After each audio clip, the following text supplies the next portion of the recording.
Muy buenas tardes, señoras y señores. Bienvenidos al atardecer de este martes, día 11 de junio de 2024. Hoy es el día en el que el BOE, el Boletín Oficial del Estado, ha publicado la ley de amnistía. Por lo tanto, es el día en que la ley de amnistía entra en vigor. De tal manera que la noticia tal vez más destacada del día es que todos los beneficiados por esa ley se han apresurado ya a pedirle a los jueces que se les otorgue esa amnistía. Y los jueces, como no podía ser de otra manera, pues han empezado ya a hacer las gestiones pertinentes. Y la primera gestión que tienen que hacer los jueces es posicionarse en torno a el ámbito de aplicación de esa ley de amnistía en relación a los 3 delitos que están afectados, que son delitos de malversación, de desobediencia y de terrorismo. Lo primero que tienen que hacer los jueces, para que ustedes lo tengan claro, es decidir si esa ley es aplicable o no es aplicable a cada uno de esos delitos en cada una de las personas en las que se ha producido una sentencia. Y naturalmente, para tener todos los datos y poder determinar si la ley de amnistía es aplicable, pues han pedido a las partes que en un plazo de 5 días aleguen sus consideraciones. De tal manera que en 5 días sabremos qué es lo que alegan, entre otras, las personas teóricamente beneficiadas por esta ley. Y a partir de ese momento los jueces tendrán que determinar si, vistas las alegaciones y hecho su propio análisis, la ley de amnistía, tal y como ha salido publicada en el BOE, es aplicable o no es aplicable. Y pueden pasar 3 cosas. Estoy tratando de explicarlo de una manera didáctica para que ustedes lo tengan claro y que las dudas queden disipadas. Lo primero que pueden hacer los jueces es entender que efectivamente es aplicable la ley, sin ninguna duda es aplicable y por lo tanto se acaba el lío. En aquellos supuestos donde los jueces entiendan que la ley es clara y es aplicable sin duda, se aplica y se acabó la historia. Existe una segunda posibilidad, y es que ellos consideren que en determinados supuestos y ante determinados delitos la ley de amnistía no es aplicable, y que además consideren que no es aplicable sin ninguna duda para ellos. Y a partir de ahí, si eso sucediera, estoy hablando en condicional, pues empezaría el gran lío. ¿Qué quiere decir que empezaría el gran lío? Por supuesto, empezarían las protestas de las personas no beneficiadas. Y desde el punto de vista práctico, eso supondría, para que ustedes lo tengan claro, que, por ejemplo, Carles Puigdemont iría a la cárcel si pisa suelo español, aunque viniera para la sesión de investidura. Si los jueces entienden, sin ninguna duda, que, por ejemplo, el delito de malversación, que es uno de los que afectan al señor Puigdemont, no es aplicable, el señor Puigdemont no podría venir a España sin ir a la cárcel, por mucho que viniera para someterse a una sesión de investidura. O, por ejemplo, otro caso, el señor Junqueras seguiría inhabilitado hasta el año 2031 y, por lo tanto, en el caso de que se repitieran las elecciones, porque no hubiera ningún acuerdo en las negociaciones que están ahora mismo en curso en el Parlamento de Cataluña, pues no podría ser candidato. Hay una tercera posibilidad, y es que tengan dudas. Y si tienen dudas, pueden hacer a su vez 2 cosas. O una, o 2, o las 2, que es una cuestión prejudicial ante el Tribunal de Justicia de la Unión Europea o una cuestión de constitucionalidad ante el Tribunal Constitucional de nuestro país. Pero si tuvieran esas dudas, es decir, si activaran esos 2 mecanismos, cualquiera de los 2, o los 2 a la vez, el TJUE o el TC, tanto Puigdemont como Junqueras, razonamiento más o menos parecido a indubio pro reo, pues si tengo dudas no te voy a meter en la cárcel, porque en la duda pues te voy a tratar de la manera más beneficiosa posible. Por lo tanto, si yo tengo dudas, si yo juez tengo dudas y planteo que esas, y le pregunto al TJUE o al TC que me disipe esas dudas, mientras tanto tú, señor Puigdemont, puedes presentarte la investidura. Pero fíjense que tendría que suceder que el Tribunal Supremo, pues planteara o bien esa cuestión prejudicial ante el TJUE o bien activara el recurso de, la cuestión de inconstitucionalidad ante el Tribunal Constitucional. ¿Y qué es lo que van a decir los jueces? No tengo ni la más remota idea. Puedo tener mis intuiciones, pero la verdad es que no tengo ni la más remota idea. Lo único que sé es que no se van a demorar mucho en decir lo que tengan que decir. Yo creo que antes de que acabe el mes, los jueces ya habrán tomado una posición. Si ustedes me dicen, ¿y por qué dice usted que tengo una intuición? Hombre, pues porque Yo creo que el juez Llarena hoy ha dictado una providencia recordando que la orden de detención del señor Puigdemont está en vigor. A mí me da en la nariz, pero esto es una deducción personal, por favor no se lo tomen nada más que como una deducción personal, pues que eso de alguna manera pues nos da a entender cuál es la opinión que tiene el señor Llarena, en este caso concreto, en relación al señor Puigdemont y al delito de desobediencia, de malversación. Esto es lo que yo creo. Por tanto, todo esto que les estoy contando lo que hace es que nos anticipa el gran lío al que acudimos y al que vamos a asistir, seguro, durante los próximos días. Entre otras cosas, porque como ustedes saben, en Cataluña pues los plazos para la sesión de investidura empiezan a correr y desde el día 25 se tiene que producir la primera votación. El gobierno de Sánchez, le ha hecho llegar a los independentistas, esto lo digo porque mi información es buena y mis espías paraguayos ahí no me dejarán mentir, que no se preocupen que el señor Puigdemont se va a poder presentar sin problemas a la investidura si vuelve. ¿Cuál es el asunto? Pues que eso no está tan claro y que a lo mejor resulta que lo que ha dicho el gobierno no se va a poder mantener. Fíjense ustedes lo engañados que se sentirían los independentistas en el caso de que los jueces dijeran sin ninguna duda la ley de amnistía no es aplicable en el supuesto de malversación. Por lo tanto, señor Puigdemont, si usted viene a España, me da igual que sea para ser investido o no, tiene usted que ir a la cárcel, necesariamente. Imagínense el lío que se puede originar. Y les vuelvo a repetir que este no es un escenario en absoluto descartable. Por mucho que hoy la portavoz del Gobierno, Pilar Alegría, en la rueda de prensa posterior al Consejo de Ministros, haya querido trasladar la idea de que el Gobierno tiene muy claro que la ley es nítida y que los jueces no tienen más remedio que aplicarla tal y como se ha publicado hoy en el BOE. La ley ya es pública, ya está publicada, la ley hoy entra en vigor y además es que la ley es muy clara. La ley es muy clara y ahora le corresponde a los jueces aplicarla. La ley es muy clara o no es muy clara. Yo he hablado con algunos jueces y no sé si lo tienen tan claro. O sea, si fuera tan claro, no se estaría planteando todo este lío que les he contado durante los primeros minutos de este programa. Gonzalo Boye también ha estado hoy en TV3. Gonzalo Boye es el abogado, como saben, de Carles Puigdemont. Él coincide con el gobierno en que la ley es muy clara, que los jueces no tienen más remedio que aplicarla y da por hecho que Puigdemont vendrá a la sesión de investidura. Bueno, nosotros esperamos que la ley se aplique tal cual está establecida en la propia ley y el presidente regresará, tal como él dijo, para el pleno de su investidura. Bueno, este es un matiz, no me voy a extender en esta cuestión, que sí que cambia un poco algunas de las declaraciones que había hecho con anterioridad el señor Puigdemont, porque el señor Puigdemont en algún momento dijo que vendría a su investidura o a cualquier investidura, fuera él el candidato o no fuera el candidato.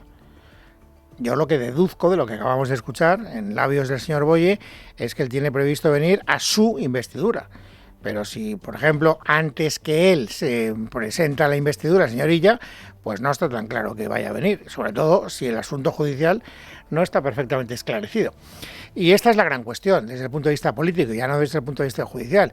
¿Qué investidura es la que se va a plantear? Pues ya saben ustedes que la decisión la tiene que tomar Josep Rull, que es el nuevo presidente del Parlamento de Cataluña. Hoy le han preguntado al señor Rull, en RAC 1, qué es lo que él pretende hacer. Y la verdad es que ha sido bastante claro a la hora de responder. Que la prioridad es que el presidente Carles Puigdemont sea el presidente de la Generalitat de Cataluña.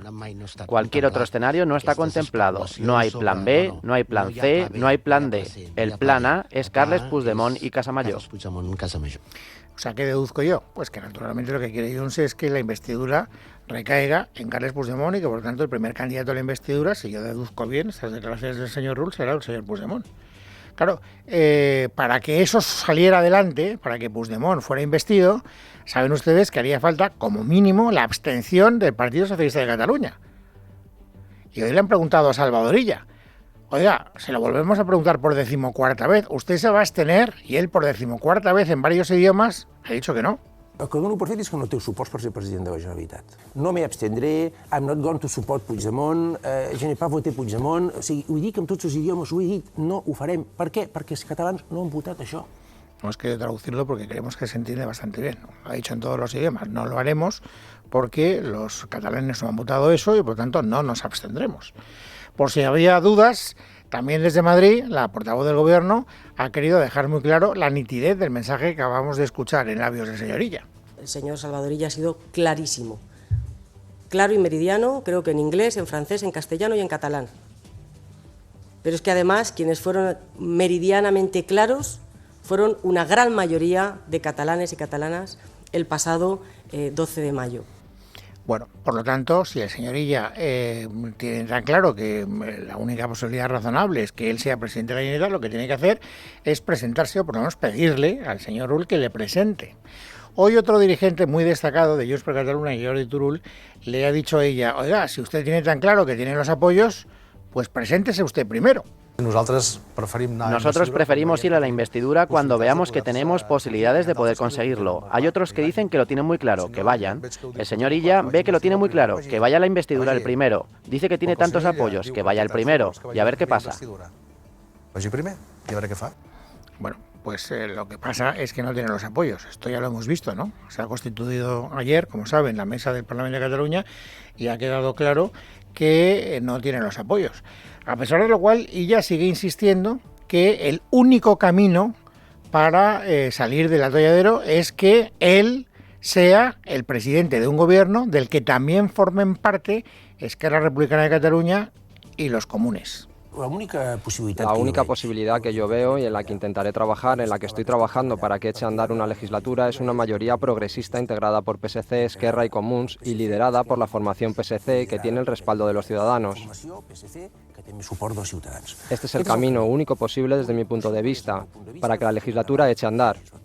Otras opciones que hay, yo ya he dicho que no las veo, porque formaciones políticas que practican esos discursos políticos, yo estoy en este escenario. Bueno, pues para que este único camino del que habla la señoría sea efectivamente transitable, la condición sine qua non es que Esquerra Republicana de Cataluña votara a favor del señor Illa en una sesión de investidura. Y ya saben ustedes que Esquerra ha dicho: mire, para empezar a hablar, para sentarnos a hablar, que me garantice el referéndum y que me garantice una financiación singular, es decir, el 100% de los impuestos. Le han preguntado a ella en esa entrevista en este caso en Radio Televisión Española, porque antes ha estado en TV3, ella primero en Radio Nacional, no me quiero liar, en algún sitio ha dicho, no sé si es Radio Nacional o Televisión, ustedes me perdonarán por ese pequeño detalle, pero lo que sí que está claro es lo que ha dicho. ¿Y qué ha dicho? Que no ha empezado a negociar todavía con Esquerra. No hemos comenzado a hablar de eso. No hemos comenzado a hablar de eso. Las conversaciones que se han iniciado han sido sobre la mesa del Parlamento, que Esquerra lo ha desvinculado de lo que será la investidura del presidente de la Generalitat. Nosotros actuaremos con generosidad, claridad y coherencia. Y en coherencia. Bueno, no sé muy bien lo que quiere decir eso, ¿eh? O sea, no sé lo que quiere decir actuaremos en coherencia. No sé traducirlo, francamente, de verdad. Y mire que le he dedicado yo un rato esta mañana para ver cómo se lo explicaba con la mayor claridad posible. ¿Eso qué quiere decir? ¿Que van a aceptar lo que le piden los señores de Esquerra? Porque efectivamente sería coherente que el señor Illa siguiera transitando ese camino de reencuentro con los independentistas, o sería coherente con lo que siempre ha dicho el PSC de no hay derecho de autodeterminación, no vamos a aceptar el referéndum ni el 100% de los impuestos. Cualquiera de las dos podría ser coherente con algunas de las posiciones que en un momento o en otro momento ha defendido el Partido Socialista de Cataluña. Pero bueno, lo que está claro es que el lío catalán se va a embrollar mucho durante los próximos días, y que el fantasma de la repetición electoral en absoluto hay que descartarlo. Lo que sí que parece que se descarta es la posibilidad de que se adelanten las elecciones generales. Hoy lo ha desmentido de manera rotunda la señora Alegría, y eso que ya saben que anoche un miembro de su partido, Emiliano García Paje, dijo que lo mejor que se podría hacer es acudir a las urnas y que los ciudadanos nos sacaran del lío en el que nos hemos metido. Hoy, naturalmente, Alberto Núñez Feijóo, pues lo que ha hecho es aplaudir esa propuesta del señor García Paje, sin citarle. Pero él ha dicho que esta legislatura está acabada y que lo mejor que podría suceder es que hubiera elecciones cuanto antes. En las condiciones que tiene Sánchez, no debió de empezar esta legislatura nunca. Y tal como están las cosas, debe terminarla a la mayor brevedad. Máxime, teniendo en cuenta, dice el señor Feijóo, los resultados que hemos conocido el pasado domingo en las elecciones europeas. Unos resultados en los que el gobierno y sus socios, todos ellos, han bajado en respaldo electoral. Baja el Partido Socialista, baja Junts, baja Esquerra, baja el PNV y, por supuesto, baja Sumar. Le han comprado el discurso al Partido Socialista en muchos temas. y eso les ha llevado a un desgaste electoral. ¿El Gobierno está de acuerdo con esa consideración? Por supuesto que no. Hoy Pilar Alegría ha vuelto a decir lo que ya le hemos escuchado durante los 2 últimos días a algunos de los máximos representantes del Gobierno, que Sánchez está muy contento porque ha tenido un respaldo electoral pues mejor que otros muchos gobiernos europeos en estas elecciones. Este Gobierno de los grandes países de la Unión Europea es el que mayor apoyo ha tenido ciudadano. Estamos por encima del 30%. Saben que, por ejemplo, la señora Meloni creo que ha conseguido un 28% aproximadamente. Por lo tanto, el Gobierno tiene motivos para estar contento y, según Alegría, quien no tiene ningún motivo, no debería tener ningún motivo para estar contento, es el señor Feijóo. ¿Por qué? Pues porque el señor Feijóo lo único que ha hecho con la política del fango ha sido alimentar la exacerbación de la extrema derecha en nuestro país, hasta el punto de que ahora esto ya se ha convertido en un monstruo, escúchenla, de 3 cabezas. Ha aparecido un partido de la ultraderecha que se coloca a la derecha de la ultraderecha en España, y donde antes estaba el señor Feijóo y Abascal, hoy están Feijóo, Abascal y Alvise. Como siga con esta estrategia, creo que le van a salir más cabezas que a la hidra de Lerna. Bueno, como ven, forcejean mucho. A través de sus respectivas plataformas, la ministra portavoz del Gobierno, Pilar Alegría, y el jefe de la oposición, Alberto Núñez Feijóo, han forcejeado sobre muchas cuestiones, han discrepado sobre algunas materias más. Por ejemplo, hoy Feijóo le ha recordado al señor Sánchez, al presidente del Gobierno, que cada vez su ámbito personal, cercano, familiar, está más comprometido judicialmente. Ya sé que lo intentará todo para que no se vea la presunta corrupción que acecha a su gobierno, en su partido y en su entorno, porque tampoco es para tanto, ¿no? Antes de empezar la campaña tenía a un familiar investigado y al finalizar la campaña tiene a 2 familiares investigados. Tampoco es para tanto. Me han preguntado naturalmente a Pilar Alegría a propósito de la investigación del hermano de Pedro Sánchez, que es a quien se refiere el señor Núñez Feijóo. Saben que está siendo investigado por un presunto delito de tráfico de influencias en Extremadura. Bueno, pues a Pilar Alegría le han preguntado sobre esa investigación judicial y la respuesta ha sido esta. De nuevo, manos limpias. Que es lo mismo que decir que otra vez estamos delante de una denuncia falsa, construida otra vez a través de recortes y retazos de tabloides digitales. Bueno, y luego también por repasar algunos de los puntos más controvertidos en este diálogo cruzado entre el Gobierno y la oposición, es muy interesante cómo uno y otro ven la dimisión parcial de Yolanda Díaz. Saben que ha dimitido como coordinadora de Sumar, aunque se mantiene en el Gobierno y en el grupo parlamentario. Sigue siendo la presidenta del grupo parlamentario de Sumar y sigue siendo vicepresidenta del Gobierno. De lo único que ha dimitido es de la parte más engorrosa, que es de la coordinación de Sumar, que es una jaula de grillos que no hay manera de poner de acuerdo. Hoy, fíjese, Feijóo ha ridiculizado esa manera de tomar decisiones, refiriéndose a Yolanda Díaz, y ha expresado esta teoría. Bueno, hay una curiosa forma de asumir las responsabilidades por un fracaso electoral, que es quedarse con el despacho, con los choferes y con la casa oficial del Ministerio. Siempre te sorprende algunos políticos en España. Bueno, pues el señor Feijóo no parece que esté muy contento con esta manera de asumir responsabilidades. Y sin embargo, fíjense de qué manera tan distinta se puede valorar un mismo hecho, porque le han preguntado también a la ministra portavoz a propósito de esta extraña dimisión parcial de Yolanda Díaz. Y ella ha puesto como ejemplo la conducta de Yolanda Díaz de responsabilidad de la izquierda.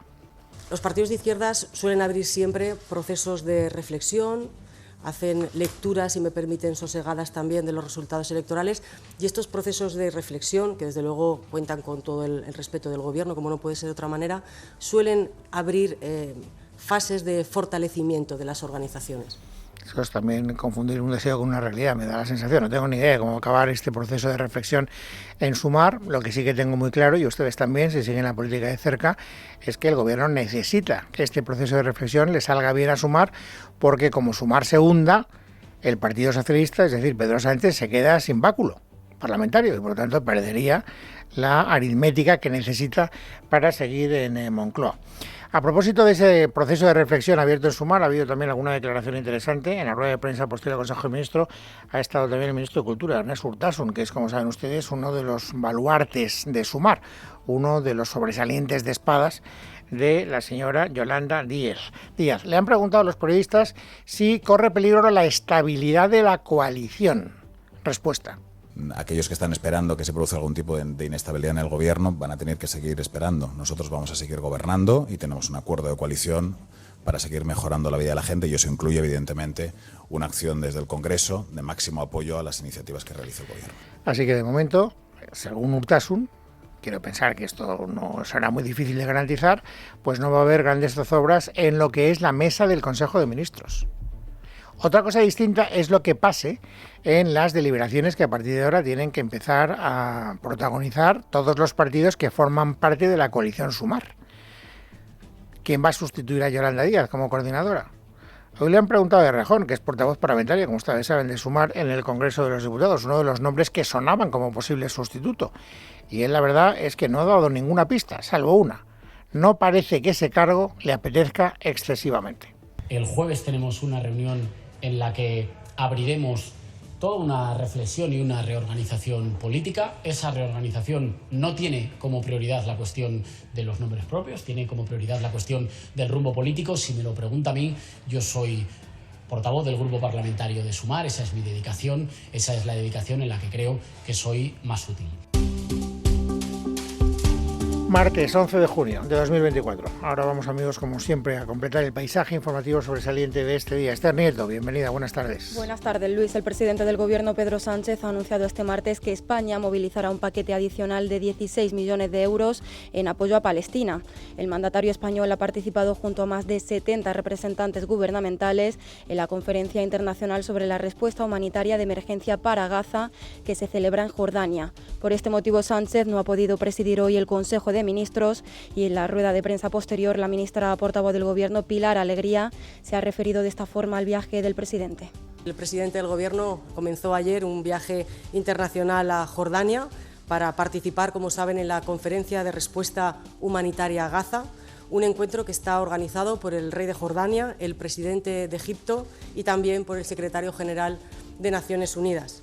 Es la cuarta vez que el presidente del Gobierno, desde el inicio del conflicto en Oriente Medio, viaja a estos países y donde sobre todo traslada el papel de España y el liderazgo del presidente Sánchez en la búsqueda de una salida que ponga fin a la violencia y que han sido además reconocida por los países de la región. Por cierto, que la conferencia internacional se inicia un día después de que el Consejo de Seguridad de la ONU haya aprobado por primera vez una resolución para pedir un alto el fuego en Gaza. Y también el Consejo de Ministros ha aprobado este martes los criterios comunes del nuevo modelo de la prueba de acceso a la universidad, la PAU, también llamada EBAU, y que se irá implantando progresivamente a partir de junio de 2025. Se endurece tras las facilidades adoptadas por la pandemia y se reduce así la optatividad. De esta forma contempla un modelo único de ejercicio para cada materia y pese a permitir elegir entre varias preguntas o tareas, ello no implicará la disminución del número de competencias evaluadas. Lo explicaba en rueda de prensa la ministra de Educación, Pilar Alegría. Es además la primera vez que en una prueba de la EBAU se incluyen criterios comunes y homogéneos para todos los territorios, tanto en el formato de las pruebas como a la hora también de evaluar, fruto de ese acuerdo y ese diálogo con las universidades y con las comunidades autónomas. Hemos aprobado este decreto con esa prueba que hoy ustedes conocen y ese examen único también. Y el ministro de la Presidencia, Justicia y Relaciones con las Cortes, Félix Bolaños, ha suspendido su agenda prevista para este martes tras ser operado de urgencia esta madrugada de apendicitis y no retomará su actividad pública hasta que sea dado de alta. Fuentes del Ministerio de Presidencia han informado que Bolaños se recupera favorablemente de la intervención. Y en economía, el Banco de España ha mejorado su previsión de crecimiento de la economía española este 2024. Según su informe publicado este martes, el Producto Interior Bruto crecerá este año un 2,3%, 4 décimas más más de lo calculado hace 3 meses, gracias especialmente al turismo y a un elevado dinamismo en el primer trimestre por encima de lo esperado. Amplía la información Leticia Vaquero. En su informe Proyecciones Macroeconómicas, el Banco de España revisa las que hizo en abril y considera que la economía española crecerá 4 décimas más de lo esperado hasta ahora, un 2,3% del PIB, por encima incluso del cálculo reformulado del Fondo Monetario Internacional de la semana pasada del 2,1%. Eso sí, hablamos de un crecimiento menor al del año pasado, que lo cerramos en un 2,5%. Se debe al empuje del turismo que hemos visto en el primer trimestre, pero también a la confianza en el consumo y la inversión. Pero no todo es positivo. Si nos fijamos en los precios, el supervisor español retrasa la llegada de la desinflación por la retirada de las ayudas anticrisis y los inesperados precios más elevados del petróleo. Así que en 2024 calcula la inflación seguirá en el entorno del 3%. Recordemos que en mayo hemos repuntado al 3,6%. Asimismo, en el medio plazo, España incumplirá los objetivos de déficit y de deuda pública. En la crónica de tribunales, el actor Imanol Arias ha ratificado este martes el acuerdo alcanzado con la Fiscalía, por el que reconoce la autoría de 5 delitos de fraude fiscal y asume una pena de prisión menor a 2 años y el pago de multas que superan los 3 millones de euros. Tras alcanzar este pacto, el intérprete de Cuéntame cómo pasó ha renunciado al derecho a la última palabra, por lo que no tendrá que volver a presentarse en la Audiencia Nacional, donde se juzga el caso Numaria. Estamos al final del juicio. ¿Renuncia usted al derecho a la última palabra? Tengo que contenerme, sí, voy a renunciar. Pero pues entonces, sí, si como renuncia... Actor, como actor, déjeme decirle que sí. Bien, quiero dejar pues, de estar en la cabecera de este reparto. Perfecto, cuanto antes, pues muchísimas gracias por se todo. Tiene por renunciado y no tiene por qué ya comparecer. Y el Juzgado de Instrucción número 38 de Madrid ha abierto diligencias previas contra el exdiputado de Podemos, Pablo Echenique, por un presunto delito de discriminación a raíz de un mensaje que publicó en las redes sociales contra los sacerdotes de la Iglesia. La juez le ha citado también a declarar Gabriel Moreira. Sí, el Juzgado de Instrucción número 38 de Madrid ha citado a declarar al exportavoz parlamentario de Unidas Podemos, Pablo Echenique, por la publicación de un mensaje en la red social X donde acusaba a los sacerdotes de cometer agresiones sexuales contra menores. En concreto, aseguraba que estadísticamente es mucho más probable que un sacerdote cometa una agresión sexual contra menores de edad a que un migrante cometa un delito, algo que ha provocado que la Fundación Abogados Cristianos presente una denuncia alegando que los hechos podían incurrir en un delito de discriminación. Por ello, el juez ha ordenado que la Policía Nacional entregue en el domicilio del exdiputado la cita para prestar declaración y ha reclamado una hoja histórico-penal del denunciado. Y Patricia Ramírez, la madre del pequeño Gabriel Cruz, asesinado por su madrastra Ana Julia Quezada en 2018, ha comparecido esta mañana en la Comisión de Interior del Senado para exponer las presuntas irregularidades que dice se estarían cometiendo en la prisión de Brieva, en Ávila, por la presunta grabación de una serie sobre su hijo con la participación de la condenada. Un documental que la productora finalmente ha aceptado paralizar. Ramírez pide respeto para las víctimas y reclama un pacto de Estado similar al que se firmó contra la violencia de género, para que presos sentenciados por delitos violentos graves como asesinos o violadores no puedan participar en este tipo de producciones audiovisuales. Y lo que solicito en el día de hoy es un pacto de Estado. Creo que no estoy pidiendo nada que no esté ya hecho, solo que lo que ustedes han tomado como un pacto de Estado para violencia de género se traslade a cualquier víctima de violencia grande, pues a agresiones sexuales, a pederastia, a violaciones, porque todas las víctimas que padecemos violencia y ninguna nos merecemos este tipo de cosas.